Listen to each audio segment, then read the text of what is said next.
fill out the evaluation sheet that's in your stack of handouts.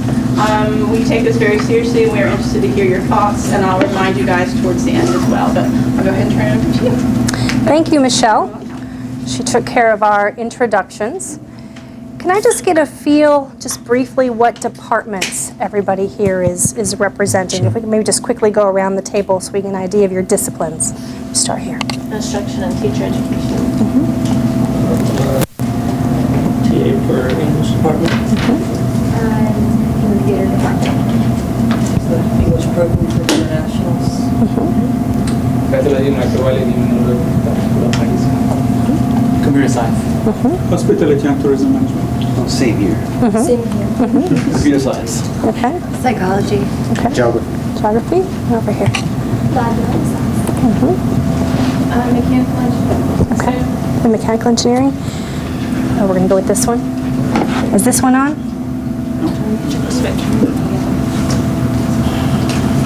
There isn't a switch. Select.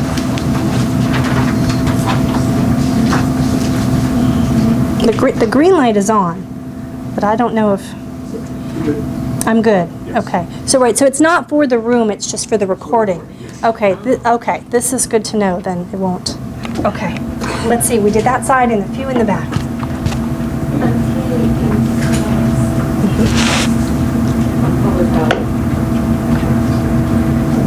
English, and then one more, I'm sorry, your department.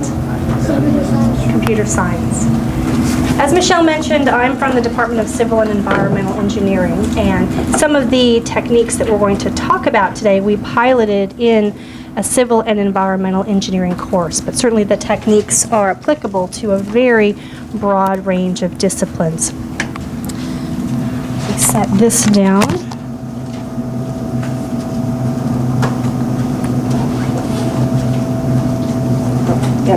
Oh, you've got it.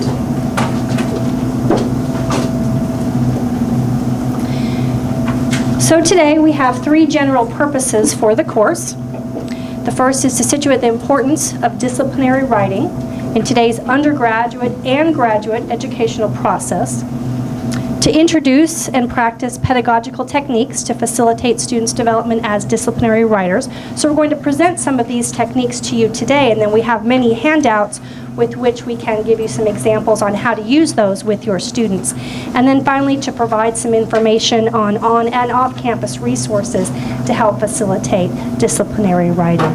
And you do have a stack of handouts with you in front of you, and we'll refer to those as we go through the presentation. But with the third point at the bottom, you should have a list of references somewhere in your packet of books, articles, web pages, and we'll mention a few others as we go through the presentation. So with that, I'm going to turn it over to Michelle. Thank you very much. Hey, good morning, guys, or good afternoon. I'm going to spend a couple minutes talking with you about how to situate disciplinary writing and its importance.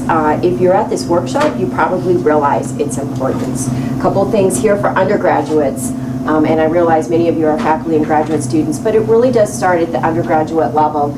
It invites these students to contribute to their disciplinary dialogue. It makes them active learners as opposed to simply consuming knowledge in a textbook. It develops students' sense of disciplinary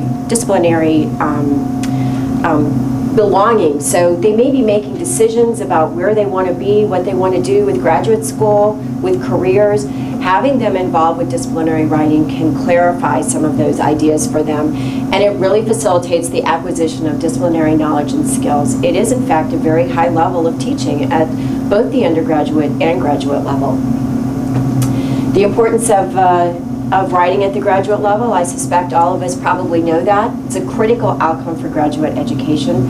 If you are thinking about becoming a faculty member, even very teaching-oriented institutions now, to some extent, ask their faculty to do writing.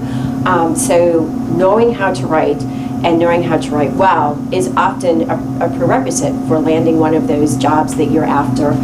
Pragmatically, so that fundamentally it actually codes or codifies what you learn from your research, because otherwise if you're not offering it back to your discipline, it's basically knowledge lost. And competitively, writers, it doesn't matter if you're going, in some sense, to an academic position or not. Better writers have brighter futures. The importance of student writers to faculty advisors, boy, some of the faculty in here can probably speak to this. There's a lot of ways that students contribute to that faculty publication success, and in fact, Dr. Gassman is going to talk about that as being one of the primary emphasis for the class that we offered. There are many different types of expectations, some of them spoken, some of them not spoken, about making sure that the students you have, particularly at the graduate level, are doing some sort of disciplinary writing, whether it's for presentation or publication. Oftentimes you'll see tenure and promotion guidelines that suggest that there should be something along these lines.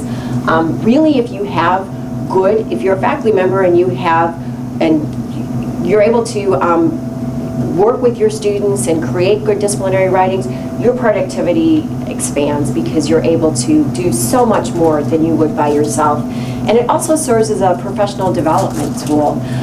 One of the engineering faculty with whom I spoke said, you know, I can learn more about what's happening in my field because my students are going out, they're writing for presentations, so I'm getting an idea. I can't know everything.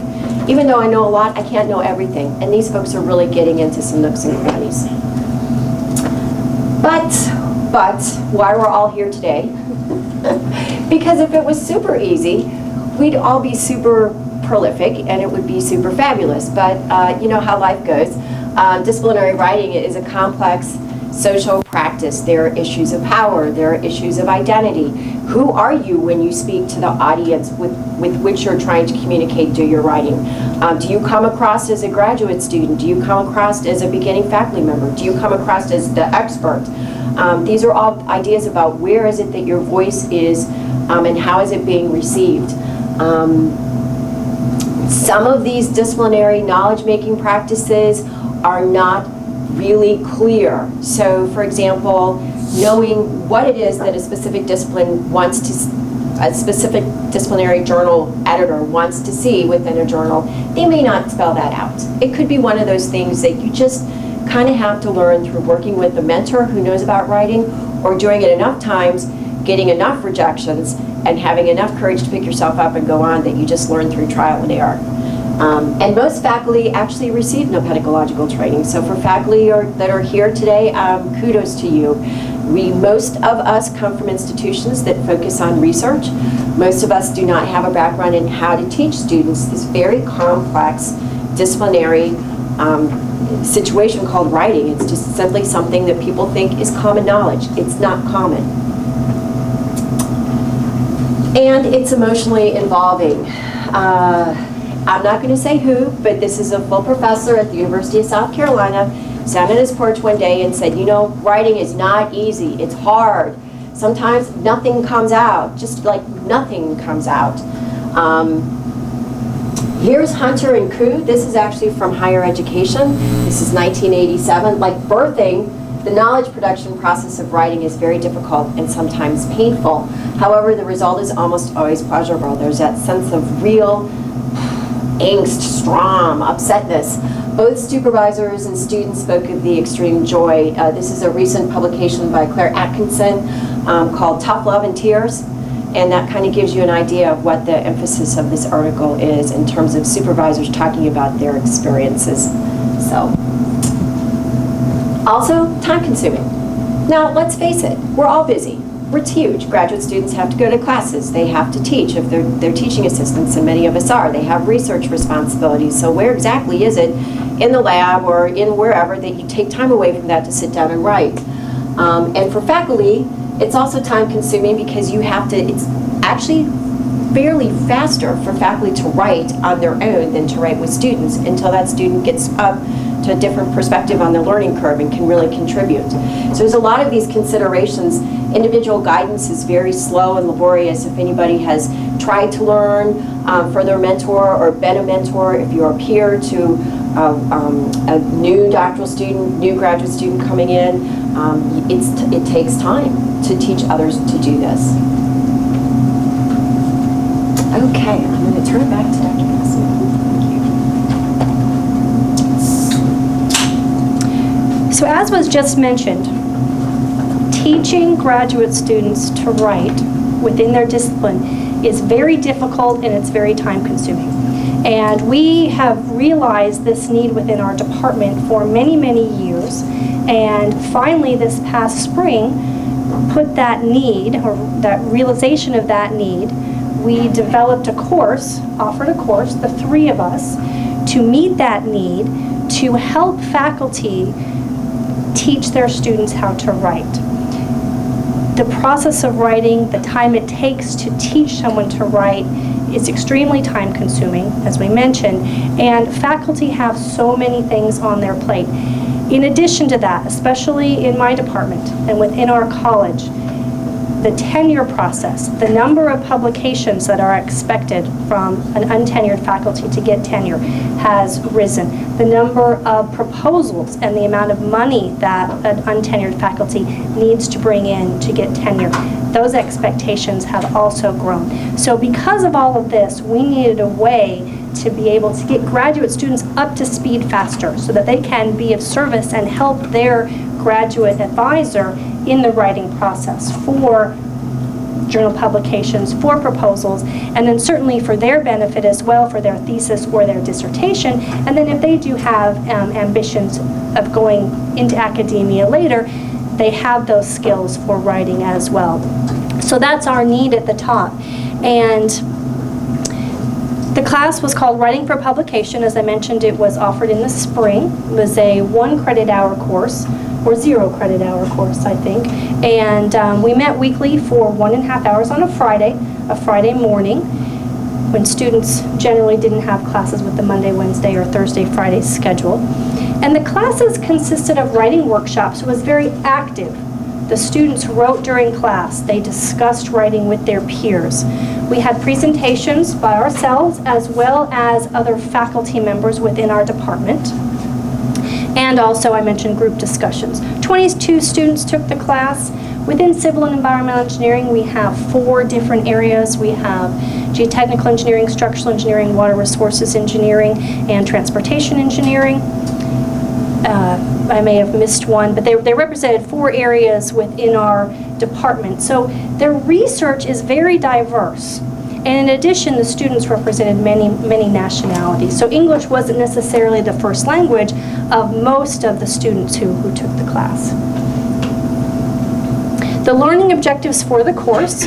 At the end of the course, students will demonstrate knowledge of, first of all, common characteristics of primary literature and rationale for use, how to read and synthesize primary literature like an engineer or a scientist, information in and purpose of each research article section, and certainly one thing today, depending upon the discipline, the articles that are written in each discipline have different sections. And so learning what those sections are and what goes into each section is part of this learning process. Correct use of citations and references. This is also a cultural thing where plagiarism or copying of others' work is hard to understand depending upon your cultural background. How to give, receive, and use constructive peer feedback on written materials. So those were our 5 learning objectives for the course. And from all of this, we set the course outcome, or a goal, that each student in the class would have a draft paper that would be ready for submission to a journal at the end of the course. That was the goal we had for our students. During this course, we piloted several pedagogical techniques.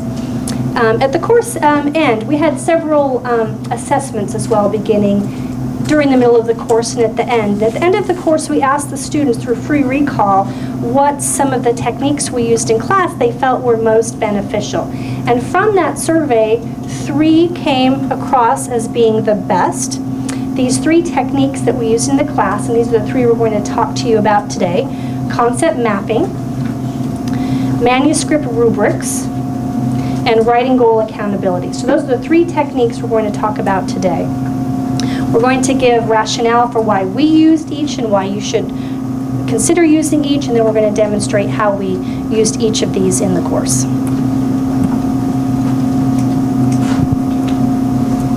Okay, so actually to back up here for a second, so the course objectives, there are 5, and you'll notice that actually writing is not a verb in any of those. And the reason for that is that many people, I think that writing is something that you do afterwards, right? You're just kind of reporting on what you did and what happened. And that's the reason why writing is often so difficult, because writing actually is 90% thinking.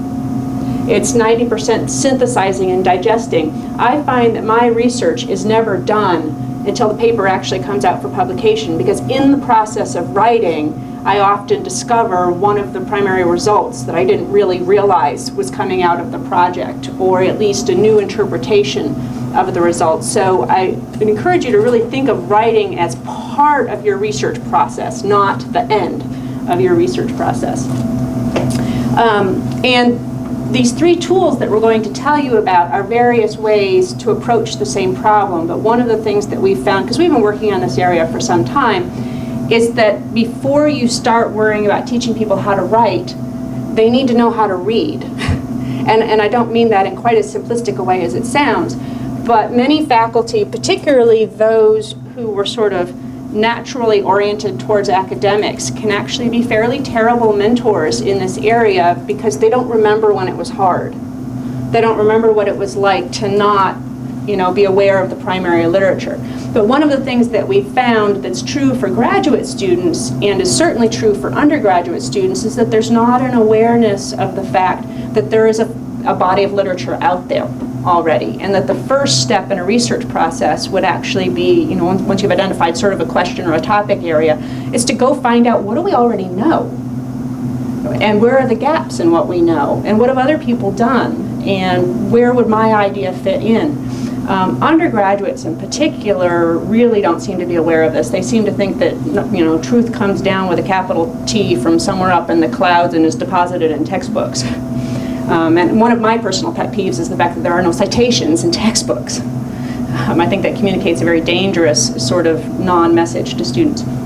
But anyway, so this business of primary literature and teaching students how to read, the concept maps help students deal with the primary literature. So either you're experiencing this at the moment, or you will remember what it was like the first time you sat down with a stack of papers and tried to get a handle on this whole primary literature thing. And you read for a while and you feel like you're drowning, and then you feel like you got a handle on one thing and it's very slippery. So the concept mapping, at least for me personally, has really helped, and it seemed to help the students as well. What a concept map is it's a drawing or a diagram of the different connections between ideas and what connects those ideas. And it can help you literally see holes and gaps in our information and our knowledge, and it can definitely feel like you've got more of a handle on the material. Let me just interrupt you for a second. There is a handout in your stack. One is titled How to Instruct the Concept Map, and there we'll show you a few examples, but there are some other examples in this handout as well. Yeah, and concept mapping is not anything we came up with. Concept mapping has been around for quite a long time. It's just, I've never really seen it applied in this particular way before. So one of the first things that you need to let people know is that learning to write in your discipline is not the same as English 101. Even, I would assume, you people in English let me know if I'm wrong about this, but even in the field of English literature, the skills taught in English 101 are very different. And so many faculty actually have the mistaken assumption that if a student is a good writer in general, meaning that you wrote a good essay for your application or something like that, or you're generally good at communicating in written form, that this learning how to write for publication thing shouldn't be hard, right? Whereas when you, even if you are a good writer to begin with, sit down and try to do this, you're like, oh my God, I have no idea what I'm doing. And we all have felt this way. No idea what I'm doing, and I can't ask because they think I'm already a good writer. I can't admit that I don't know what to do next. And so learning to read the literature can really help with this because, one, the conventions, expectations, and format are quite different for disciplinary writing than for other areas. Learning how to use other papers is a specific skill, and this is the piece that that often comes later for people, in that you need to come back to the literature after you do your work and you have your results. So one of the things we did first was we went through the anatomy of a paper with students. And so, I mean, this was some of the real basics about, like, what is an abstract? What's its purpose? What is the purpose of the introduction? It's not just, you know, to kind of ease the reader into it. You're trying to set up why your research question was important to begin with. And this culture of scholarly reading is something that doesn't come automatically to people either. So in other words, when you're reading primary literature, you would be much more critical, but in an analytic way, not critical in a, you stink kind of a way. And that, particularly for some students from other cultures, can be quite an unnatural thing to do. Students, think that, well, if it's published, it must, it's all vetted and it must all be right. And so realizing that authors have assumptions, that editors have assumptions, that reviewers might miss things, that even when it's out in publication, you still need to look critically at it, particularly if it's something you want to use as a foundation for your own work. Many people are not particularly aware of the distinction between the results and the discussion. In other words, the results are the factual representation of what people found, but even there, how the data are presented can have bias or interpretations in it, how you would present information. And I don't mean that anyone's intentionally being deceitful, but just simply how you approach it, how you construct the graph, which variables you choose to highlight, those sorts of things. Those are all decisions. But so the results are supposed to be sort of the purest form of data available to the reader, and then the discussion is the writer's interpretation of what the results mean. And you may look at the results and you may agree with their interpretation, you may look at their results and you may disagree with their interpretation. But students, again, oftentimes, and particularly undergraduates, don't realize that those two sections are supposed to be different in those ways. A lot of people struggle with the level of detail and methodology, and the best answer I have for that is simply look at papers in your field and see what level of detail is appropriate. I don't have any other definition that works in that sense. And then this actually is another non-intuitive but critical step, and that's step 0, which is why are you holding that paper to begin with? So it's not just understanding what this one paper says, but I mean, why did you bother to read it? Why did you take the time to look at it? In other words, it's probably relevant to you in some way, but you want to identify what that is and be explicit about that. And so one of the first things that was part of the concept map that we had to teach students was how to take notes from a paper. And so what we had them do, and you can do this, we did it with index cards, just because we were doing it in class. For you personally, with your writing, you'll probably want to have a reference library software package of some sort and do these as entries into your reference library. But you want to have definitely the full citation for the paper, because there's nothing more frustrating than wanting to reference something and then realizing you're missing like the page numbers or something terrible like that, and you got to go back and find it. And we had the students summarize the main points of the paper, and this is short, like 2 sentences, 1 sentence per result or something like that. And then this is the important part. This is the step 0. Why are you holding this paper to begin with?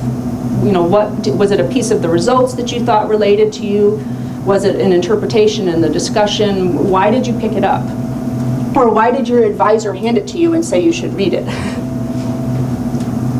And then once you have those, we had the students literally take the index cards and scatter them around on a large sheet of paper. And then as a group, so we organized the students into groups by common topics. So Dr. Gaspin mentioned, transportation engineering. So they all tended to work together and they were all in a similar research area. And so they all read 4 to 5 papers. And then they got together and pooled all their index cards and made this big map to try to figure out this general area. And if you choose to use concept maps when you teach in your classes, you can also use them in terms of when you start off introducing a topic, students' maps may be very, very simple. And then they can add to those maps over the course of your unit. And by the end, your assessment, your map would be much more complex. And if you really are interested in this, if you go out into the literature, there's all kinds of things about how you measure the complexity of a map and things like that if you want to start really using this as a quantitative assessment.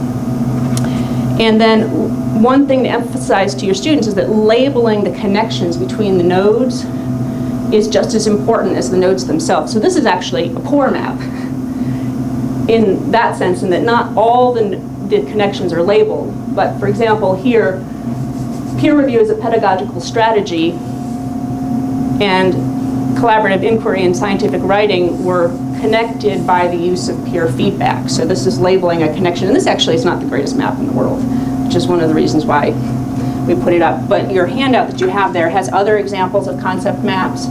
And I encourage you, if you just Google concept map, you'll get a whole bunch of different examples. And there are multiple effective ways to use this. So when you're teaching, I would use them early on to help students organize their thoughts. When students were trying to write their introductions, so this is what we did in the class. So they read papers, they created those note cards, then they all got together in their groups with a big piece of white paper, and they pushed the note cards around the paper, and they taped them down, and they drew arrows, and they literally wrote on the arrows and things like that. And then when their map was done, hopefully they could take their research questions and go, oh, my research question is the intersection of these three nodes, and these are the papers that are definitely going to need to be in the introduction to the paper that I'm writing. And then the same thing with